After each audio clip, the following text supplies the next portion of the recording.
Okay, now to start this process, we're going to open up a web browser and we're going to start typing in Bixpy templates. We're going to click on the DIY templates section. I'll also have that in the description. And you'll see here we have both the K1 and J2 motor templates that we can print off. We'll start by looking at the J2 motor and the template that goes with that.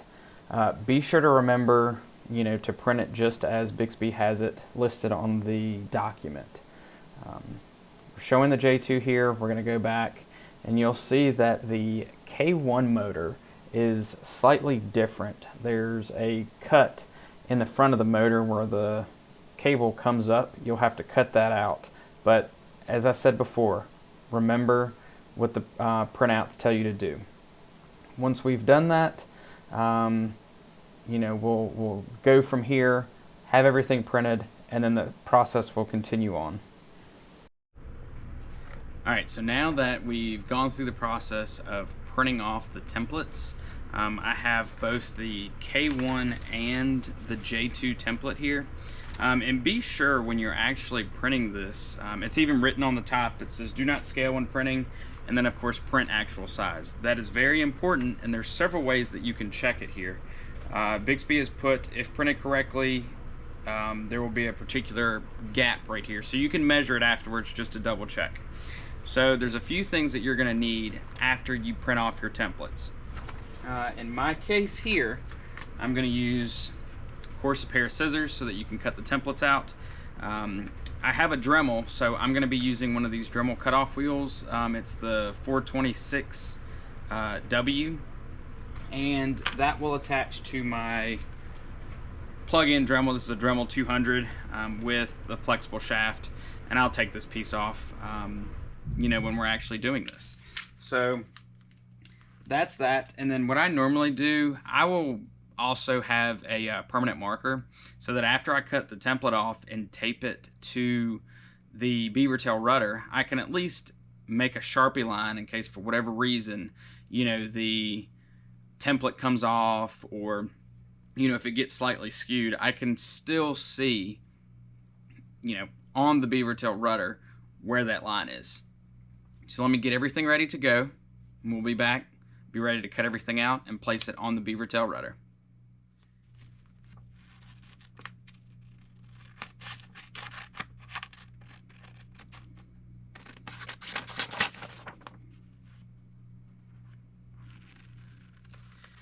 Okay, now that this is printed off, what I'm going to do is just set that there.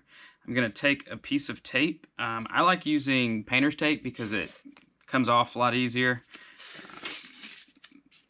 But I'm going to take a piece of tape there, and I'm going to place it on the front of this. Now, with the Beaver Tail, I'm going to look down and kind of figure out where I want to place this. I want to cut the least amount off as possible. So I'm going to go down to the very bottom. And then if that looks good to you, which it does to me, I've got this corner right here, right in this curve. I'm going to fold that over. And as you can see, it's not going anywhere. The template is where I want it. And there's a way we can check. Let me go get the J2 really quick, and I will just test fit it on here to make sure that's exactly where we want it.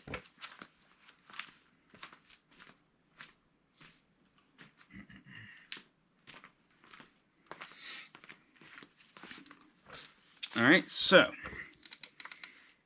here's the J2.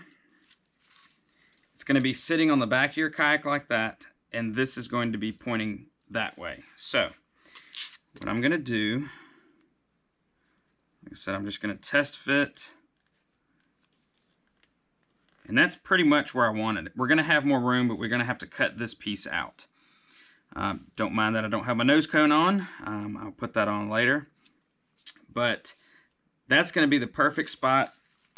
And as you can see, the K1, the only difference in the K1 really is there's just a small section that gets cut off that's slightly different than the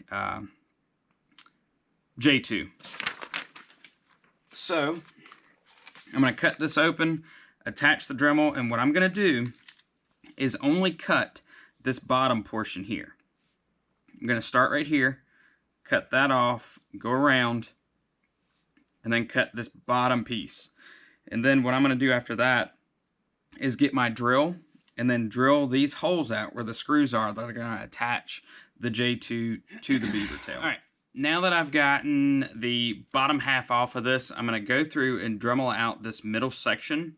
And once I'm done with that, I'll come back and drill these individual holes where you're actually going to attach the J2 or the K1, depending on which template you're using. So I'm not going to record this part. I'll just finish this up, clean it up some, and then get back with you.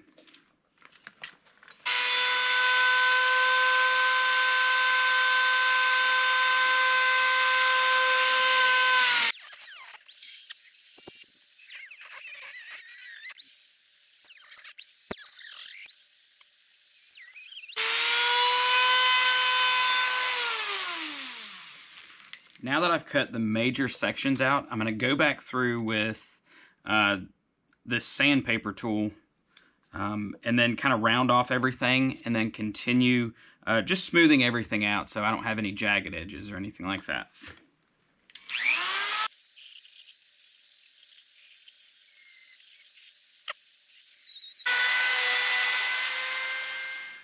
Alright, so now I'm going to take tape off so that we can take the template off completely.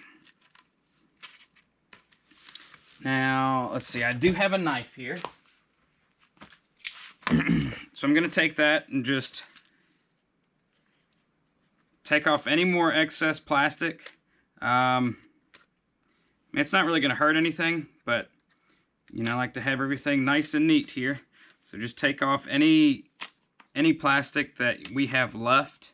And you can smooth it out as much as you want, but I just want to get rid of any kind of rough edges that I may have.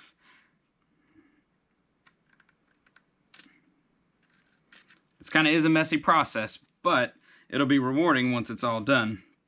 I do want to note, with this setup, you're not really going to have reverse due to the fact that when the rudder kicks back into reverse, there's no lock or anything to keep it locked in. So you're going to have to use your paddle. But I will say, at least doing it this way, it gives you the opportunity to add, some type of rudder motor to the back of your kayak.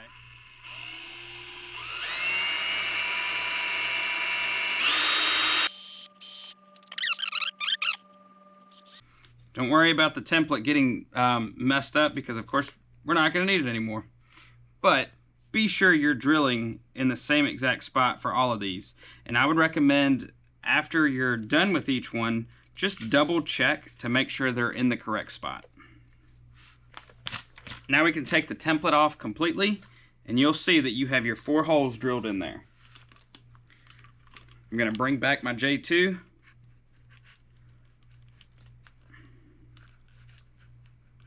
So now I can go through, take my screws and push them all the way through. Now one thing you're gonna have to look at is there's a thicker amount of plastic on this back side of the rudder. So it may be that you're gonna have to get slightly longer screws for the back side than you will for the front side. Bixpy already includes, in their kits, their screws. As you can see here, I'm probably gonna have to get a few more. You could probably shave the rudder down some, but I'm not going to do that. What I'm going to do is actually get some longer screws and connect my beaver tail that way. This is a very DIY setup, but as you can see, it's really strong once you get everything put together. So these screws that came with the Bixpy, I'm not going to be able to use. You could shave it down, but in my case, I'm not going to want to do that. So I would recommend going out and getting some slightly longer screws. They don't have to be that much longer than the ones that are already included. But I would recommend getting some longer ones because that's the only way you're going to be able to get it through get it through this particular rudder here. And it's going to be the same exact process for the K1. As you know, there was a slightly different spot on the template for the K1, and that's due to the fact that we need a tiny bit more room there, and this is actually the front of the rudder. That's where the cable comes up. If you have any questions, comments, concerns, or anything related to this particular setup, feel free to reach out to us. Let me know. See if there's anything I can help you with. I'll be glad to. And try it out for yourself. If you want to motorize your big fish, your sea stream, pretty much any of your 3 waters that have the rudder cables that come out below the top handle part in the back, this is going to have to be your setup, unless you get some other type of top mounted motor mount. But that's it for now. Thank you.